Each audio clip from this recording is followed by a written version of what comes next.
바로 시작하겠습니다. 먼저 KB손해보험과 대한항공의 경기를 분석해 보도록 하겠습니다. KB는 직전 현캐와의 경기에서 2대3으로 패배를 기록했습니다. 1세트 비에나가 고전하면서 첫 세트를 내어주고 말았습니다. 2세트 상대 범실이 너무 많았고 김홍정과 한국민의 두 미드블로커의 화력이 좋아 1대1 균형을 만드는데 성공했습니다. 3세트 다시 상대 화력에 고전하면서 1대2로 끌려갔지만 4세트부터 비에나가 살아나며 다시 2대2 균형을 만들어 놓았습니다. 그러나 5세트 9대9 그 접전 상황에서 상대 서브에 고전하고 말았고 결국 패배를 기록하고 말았죠. 비에나가 너무 늦게 터졌던 게 제일 아쉬웠던 부분입니다. 그래도 황경민의 공격력은 나쁘지 않았고 한국민과 김홍정도 중앙에서 준수한 모습을 보여주었다는 점과 시즌 평균 42.08%의 리시브 효율을 기록하고 있다는 점은 긍정적으로 볼만했습니다. 그리고 오늘 항공을 만나게 됩니다. 대한항공은 직전 오금과의 경기에서 3대0으로 승리를 기록했습니다. 이날도 링컨이 선발로 나서지 못했지만 임동혁, 정한용, 이준, 삼각 편대의 힘이 상당히 좋았고 특히 미들블로커 조재영은 9개의 속공, 3개의 블로킹 등 총 14득점을 기록했다는 점이 제일 고무적이었습니다.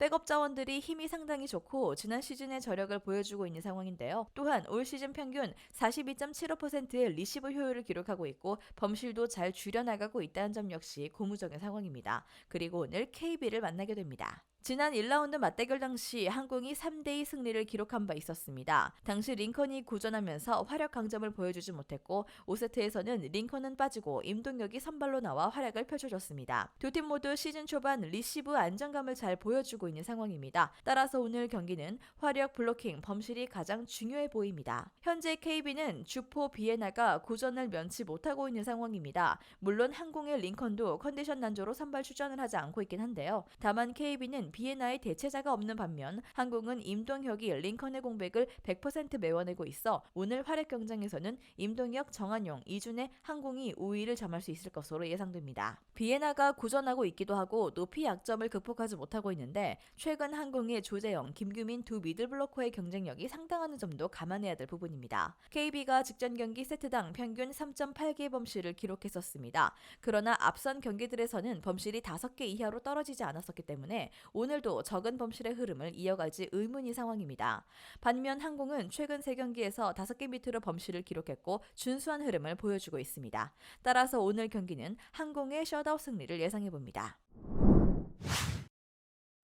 마지막으로 IBK 기업은행과 한국도로공사의 경기를 분석해 보도록 하겠습니다. 기업은행은 직전 한국생명과의 경기에서 1대3으로 패배를 기록했습니다. 1세트 리시브가 안정적이었고 표승주의 서브타임 때 연속 득점이 나오며 첫 세트를 따냈는데요. 2세트 최정민의 블로킹 강점이 나왔고 구혜인도 상대 리베로의 리시브를 잘 흔들어 놓으며 기세를 잡았지만 결정력에서 상대에 밀리면서 세트를 내어주고 말았습니다. 흐름을 잃은 기업은행은 선수들이 수비 집중력을 발휘해봤지만 상대 화력에 무너지며 결국 역전패를 당하고 말았습니다. 아베크롬비 표승주가 그나마 화력에서 힘을 내어주었지만 황민경이 30.3%의 공성률로 고전하고 말았고 김희진도 1세트 선발 미들블로커로 나섰지만 경쟁력을 보여주지 못했다는 점 역시 아쉬운 부분이었습니다. 그래도 지난 경기와 달리 44.68%의 리시브 효율을 기록했다는 점은 긍정적으로 볼만했습니다. 그리고 오늘 도공을 만나게 됩니다. 도공은 직전 GS와의 경기에서 2대3으로 패배를 기록했습니다. 1세트 활약 경쟁에서 우위를 점했고 2세트 리시브 강점도 선보이며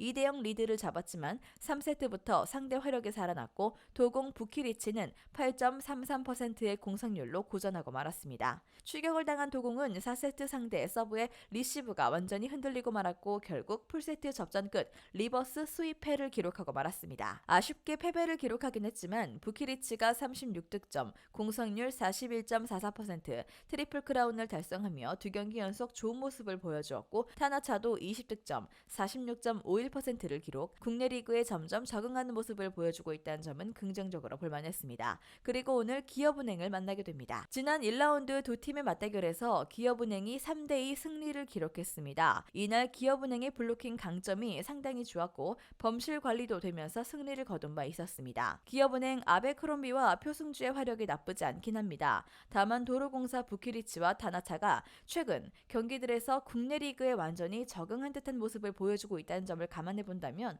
오늘 활약 경쟁에서 도공이 밀리지 않을 것으로 예상됩니다. 또한 지난 맞대결 당시 도공은 블로킹 강점을 전혀 보여주지 못했었습니다. 다만 그 경기 이후 2경기에서는 블로킹 강점을 문제없이 보여 보여주었던 만큼 도공이 블로킹 강점을 오늘 보여줄 수 있을 것으로 예상됩니다. 여기에 도공은 최근 경기들에서 수비 집중력이 상당히 좋고 시즌 평균 37.77%의 리시브 효율을 기록하고 있다는 점도 더해본다면 오늘 경기 승리는 도공이 기록할 것으로 예상됩니다.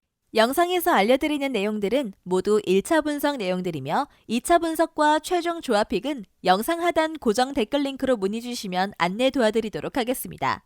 시청해주셔서 감사합니다.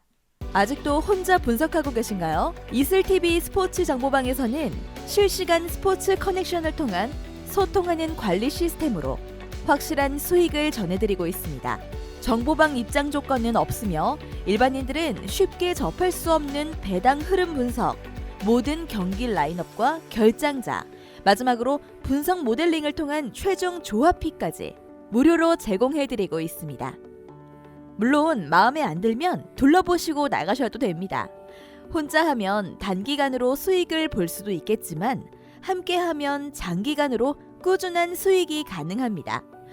정보방 무료 참여하시고 꾸준한 수익을 원하시는 분들은 영상 고정 댓글 링크로 문의 주시면 안내 도와드리겠습니다.